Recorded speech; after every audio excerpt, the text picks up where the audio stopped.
Bismillahirrahmanirrahim. Assalamualaikum warahmatullahi wabarakatuh.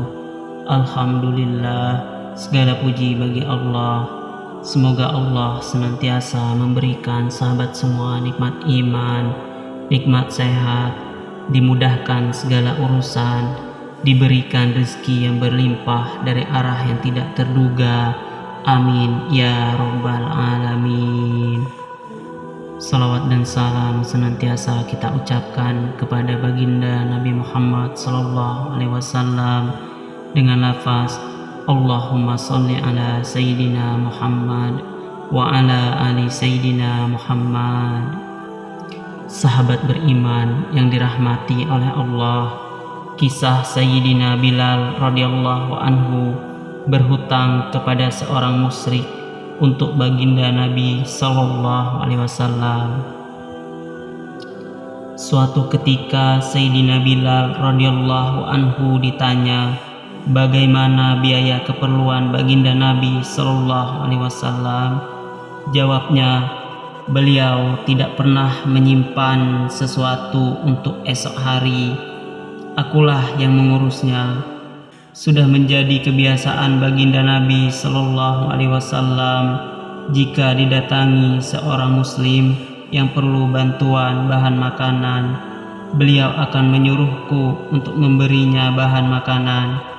Jika tidak ada bahan makanan yang bisa diberikan kepadanya, maka aku memberinya dengan berhutang. Jika ada orang datang memerlukan bantuan pakaian, beliau akan memerintahkan kepadaku untuk mengurusnya.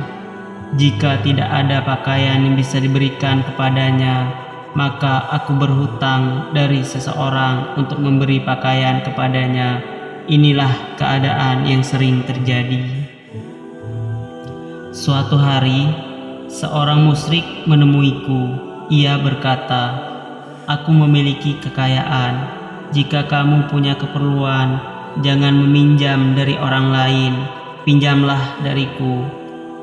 Ini adalah tawaran yang sangat baik. Kemudian aku mulai berhutang kepadanya.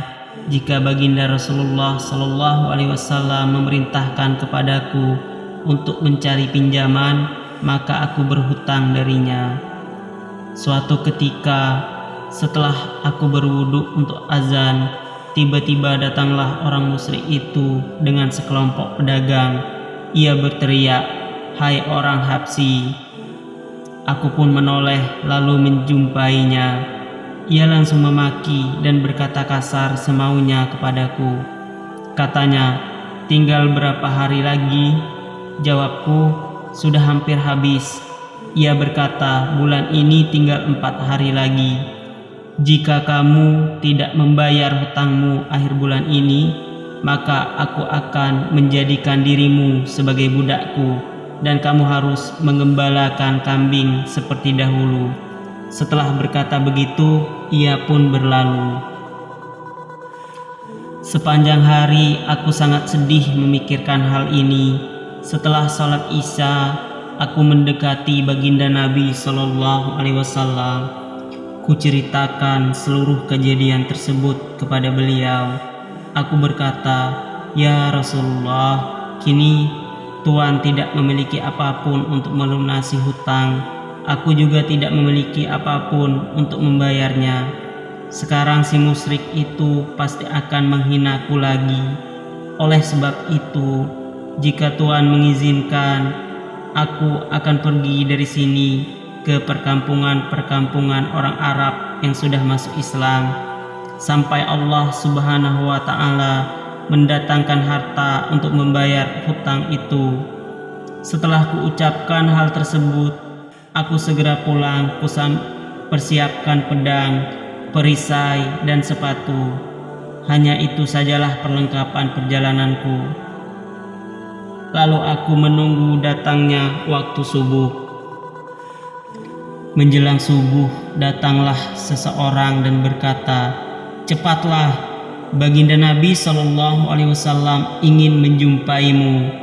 Aku segera pergi. Setiba di sana, kulihat ada 4 ekor unta penuh dengan muatan sedang duduk. Baginda Nabi Shallallahu Alaihi Wasallam bersabda, "Ada kabar gembira untukmu, wahai Bilal. Allah Subhanahu wa Ta'ala memberikan karunia-Nya untuk membayar hutangmu. Ambillah unta-unta itu beserta muatannya. Barang ini telah dikirim sebagai hadiah untukku dari pemimpin kaum Fada atas nazarnya." Aku pun mengucapkan rasa syukur kepada Allah Subhanahu wa Ta'ala, dan dengan senang hati aku membawa unta-unta itu serta melunasi seluruh hutangku.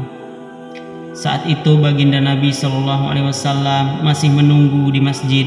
Aku kembali ke masjid untuk menjumpai beliau. Lalu aku berkata, "Alhamdulillah, Allah Subhanahu wa Ta'ala telah membebaskan kita dari hutang. Kini tidak ada lagi hutang yang tersisa." Beliau bertanya, "Apakah masih tersisa barang-barang itu?" Sahutku, "Ya, ada sedikit tersisa." Baginda Nabi Shallallahu Alaihi Wasallam berkata, "Sisa barang-barang itu pun harus kamu bagikan sehingga aku dapat tenang. Aku tidak akan pulang sebelum barang itu habis dibagikan." Kemudian aku pergi untuk membagi-bagikan barang tersebut. Setelah sholat Isya, baginda Nabi Shallallahu Alaihi Wasallam bertanya kepadaku, "Apakah harta itu sudah dibagikan semuanya atau belum?" Jawabku, "Belum, masih ada sisa, namun belum ada orang yang memerlukannya." Baginda Nabi Shallallahu Alaihi Wasallam kembali beristirahat di masjid. Keesokan harinya setelah sholat Isya, baginda Nabi Shallallahu Alaihi Wasallam bertanya lagi, "Apakah masih ada sisa?" Jawabku, "Semoga Allah Subhanahu wa Ta'ala memberkati engkau ya Rasulullah dengan ketentraman jiwa. Semua barang-barang itu telah habis." Mendengar kabar tersebut, beliau memuji dan bersyukur kepada Allah Subhanahu wa Ta'ala. Baginda Rasulullah Sallallahu Alaihi Wasallam sangat takut jika nyawa beliau dicabut sedang masih ada tersisa harta yang menjadi miliknya.